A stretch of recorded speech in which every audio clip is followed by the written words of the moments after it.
ધુમ્મસ જો ધુમ્મસ જો સુધી દેખાય તો લગીન કોરા નહીં હો. પેલી ગાડી ગઈ ને એને દડ ઉડાડ્યો નર્યો.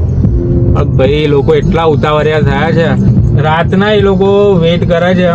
હું તો 5 વાગ્યાથી ભરાયો, પણ પેલા લોકો તો ઘણા લોકો એવું કહેતા હતા કે અમે 2-3 વાગ્યાથી ટ્રાફિકમાં ફસાયા, એટલે હવે છૂટે પછી કોઈ ગોઠે તો પોલીસ આવી સામેથી.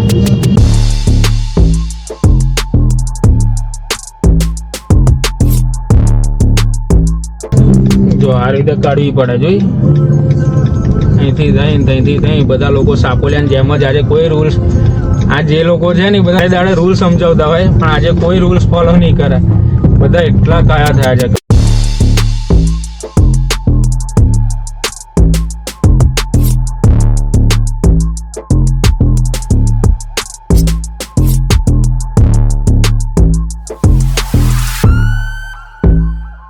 આવી પરિસ્થિતિ તો મેં કોઈ દિવસ નહીં જોઈ. મેં ઓલમોસ્ટ તારી બહુ મોટો છે.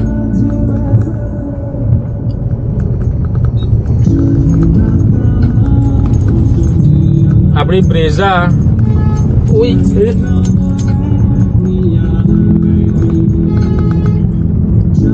આપણી બ્રેઝાએ ઇન્ડિયાના ઓલમોસ્ટ સ્ટેટ બધા ક્રોસ કર્યા છે, પણ એમાં મેં આવી પરિસ્થિતિ કોઈ દા નહીં જોઈ. ગુજરાતથી આપણે દિલ્હી સુધી, દિલ્હીથી આગળ મનાલીથી આપણે સ્પીતિ સુધી છે કે આપણી ગાડી ગઈ છે, પણ આ રીતની પરિસ્થિતિ આજ સુધી આપણે ફેસ નહીં કરી. મેં બહુ ખતરનાક પરિસ્થિતિ. ભાઈ જોજે કોક તો નહીં.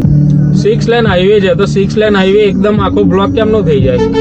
તમે આરસીસી રોડ બનાવો છો, 3 લેન પેલી સાઈડ છે, 3 લેન આ સાઈડ, અને એક બંને સાઈડ એક સર્વિસ લેન છે પાછું. 3 દુ 6 અને 2 8 લેન નો રોડ છે, 8 લેન નો હાઈવે છે. 8 લેન નો હાઈવે એક જ દડાથી અમે બ્લોક કરી દીધો.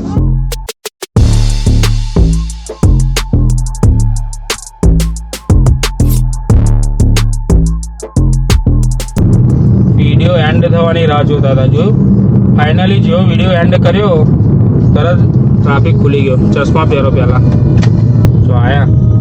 હજુ આવા નબીરાઓ હોય ને જો લગીને આપણા દેશમાં, તો લગીને ટ્રાફિકનું કશું નહીં થાય. આવી કાઢવી પડે છે.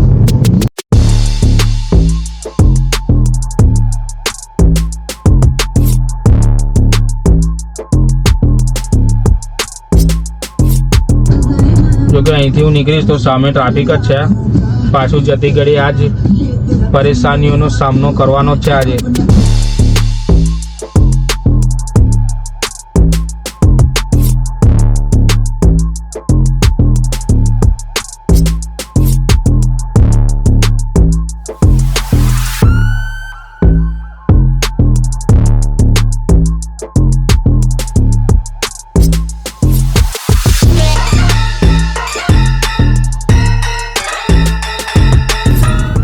ભાઈ સાહેબ આપા ટ્રાફિક જો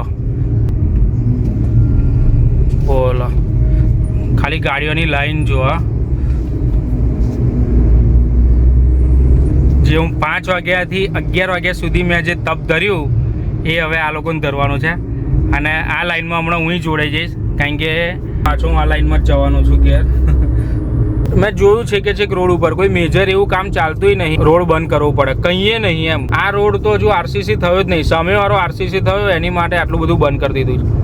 અને આ સામે જે આવે છે એ જ મને લાગે એના ટ્રાફિકના લીધે જ બધું કર્યું છે. પહેલાં તો કંઈક ખાવું પડશે યાર.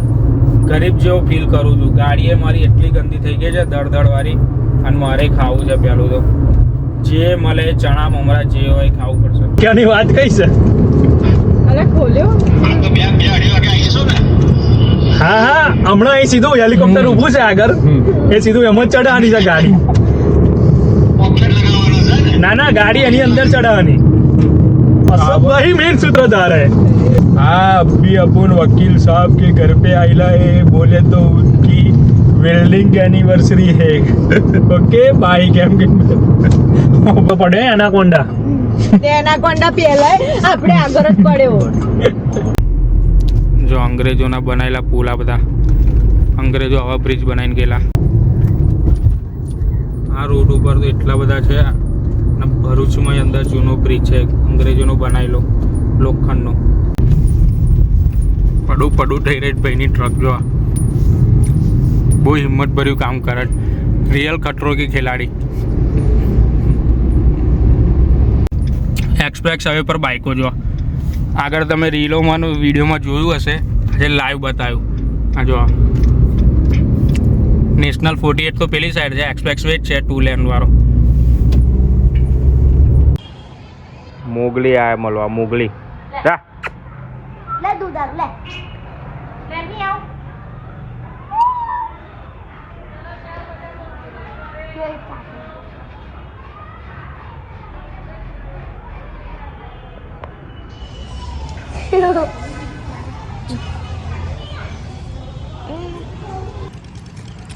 રોડ ઓલમોસ્ટ બની ગયો છે અને સામે સોસાયટીનું કામે ચાલુ થઈ ગયું અને આપણું ઘર જો કલર બલર થોડોક બાકી છે બાકી પ્રાઇમર ભરાઈ ગયું હવે નેક્સ્ટ વિડીયો આવશે એમાં ઓલમોસ્ટ ઘર આપણું 90% રેડી તો અત્યારે થઈ ગયું છે હજુ બીજું થોડુંક થઈ જવા દઈએ પછી વિડીયો ઉતારીશું બાકી અત્યારે બહારનું ફ્લોરિંગ ચાલુ છે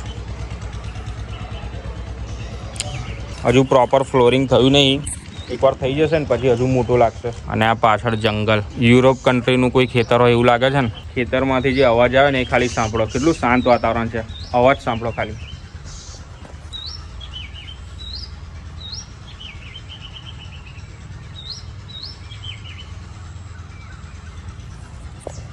અલગ અલગ પક્ષીઓનો અવાજ આવે છે આવો જ અહીં સાંભળવા મળે બહારના વિદેશના ખેતર હોય ને એવું લાગે વૃક્ષો એ રીતના આંબળાના ઝાડ છે પણ અત્યારે પાનખર ઋતુ ચાલે છે ને એટલે બધા પાના ખરી ગયા છે સો કંઈ નહીં આ વ્લોગને હવે એન્ડ કરીએ નેક્સ્ટ વ્લોગમાં ઘરે તમને બતાવીશ અને ત્યાં સુધી બધું કામે કમ્પ્લીટ થઈ જાય હજુ ઘણું બધું બાકી છે જો આ કલર આવો છે આ ખાલી પ્રાઇમર જ પૂર્યો છે બાકી રિયલ કલર આવો આવશે ક્રીમ કલરનો સો એવું બધું નાનું મોટું હજુ બધું બાકી છે પતી જાય બાથરૂમનું બધું ફ્લોરિંગ બધું થઈ ગયું છે અંદર બહાર બાકી છે એ બધું પત્યા પછી બતાવીશ મકાન ત્યાં સુધી મળીએ વિડીયો ગમે તો લાઈક કરજો શેર કરજો નવા હોય ચેનલ પર ચેનલને સબસ્ક્રાઈબ કર્યા વગર જતા નહીં તો મળીએ નેક્સ્ટ વિડીયોમાં ત્યાં સુધી જય શ્રી રામ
Thank you.